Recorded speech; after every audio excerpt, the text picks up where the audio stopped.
Hey everyone, welcome back to the channel. I'm your host, just a regular person passionate about unraveling the wild world of student debt, the burden of that, and bringing you tips and tricks inspired by our website, www.avoidloans.com.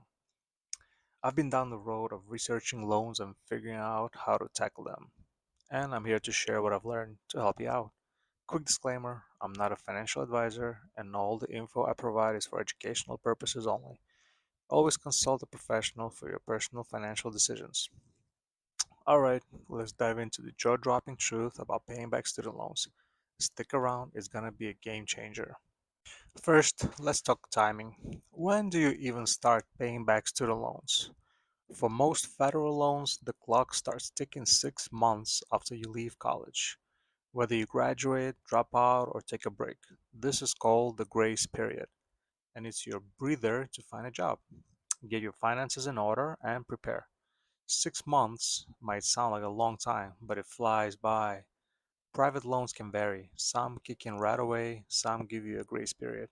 So check your loan agreement or call your servicer. Either way, it's like a monthly bill showing up in your inbox or mailbox, just like rent or your phone bill. Ready to see how it works? Let's start with the standard plan. This is the default for federal student loans, and it's pretty straightforward. You pay the same amount every month for 10 years, 120 payments total. Picture this, the average student debt is about $37,000, and let's say your interest rate is 6%. That works out to roughly $440 a month. Over 10 years, you'll pay back $52,800. Yep, that's more than you borrowed because of interest. It's predictable, like a Netflix subscription, but a lot less fun. The upside, you're done in a decade, there's no guesswork. If you've got a steady job and can swing $440 a month, this might be your go-to. But what if the payments feels too big? That's where income-driven plans come in, and they're a lifeline for a lot of people with federal loans. Instead of a fixed amount, these plans base your payment on your income and family size, usually 10 to 20% of your discretionary income, which is basically what's left after taxes and basic living costs. Let's say you earn $40,000 a year. On a standard plan, you're paying $440 a month for that $37,000 loan. But on an income driven plan, like income based repayment or pay as you earn, it might drop to around $200 a month. That's way more manageable, right? The trade-off is it stretches your repayment to 20 or 25 years. You pay less each month, but interest piles up, and it takes longer to be debt-free. Still, if cash is tight early in your career, this can ease the stress. So, what it's like day to day. Imagine getting that bill, $440 on the standard plan or $200 on an income-driven one. You log into your loan services website, pay with a debit card or bank account, or maybe set up autopay to avoid late fees. At first, it might feel overwhelming, especially if you're just juggling rent, groceries, and other bills. Some months you might scrape by, wondering, how am I gonna do this for years? But here's the trick, budget. Track your income and expenses. Apps like Mint help, and look for ways to cut back. Maybe skip a few takeout orders and put that $20 or $50 extra toward your loan. Over time, it gets routine, like brushing your teeth, just part of life. Now let's talk about the light at the end of the tunnel, forgiveness. With income-driven plans, there's a big perk. After 20 or 25 years of payments, whatever is left on your federal loan gets forgiven. It's just gone. Say you're paying $200 a month, but your loan grows with interest. After 20 years, you might still owe $10,000 or more, and the balance just disappears. There's a catch though.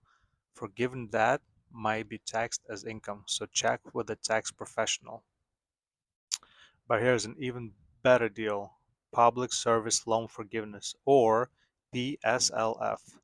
If you work full time for a government agency or nonprofit, like teachers, nurses, firefighters, you make 120 qualifying payments, about 10 years, and the rest of your federal loan is forgiven. tax-free. For that $37,000 loan, you might pay $200 a month for 10 years, $24,000 total, and the rest vanishes. Amazing, right? What's the reality though? Paying back loans can be a grind. Early on, it's stressful. Your first job might not pay much, and $200 or $440 feels huge. If you miss a payment, late fees hit, and your credit scores takes a dip. But it's also empowering. Every payment chips away at that debt. You might start small, then get a raise and pay extra to finish faster. AvoidLoans.com says communication is key. Call your servicer if you're struggling. They might offer the deferment or forbearance to pause payments temporarily. Just don't ignore it. Defaulting is a mess you don't want. Here's a pro tip: pay more when you can. Got a bonus or a side hustle? Throw an extra $100 at your loan. For that $37,000 loan at 6%, paying $540 instead of $440 a month on the standard plan could cut years off and save thousands of interest. And stay scam smart. Shady companies promise instant forgiveness for a fee. No, do not use them. Stick to studentaid.gov or your servicer for help for free.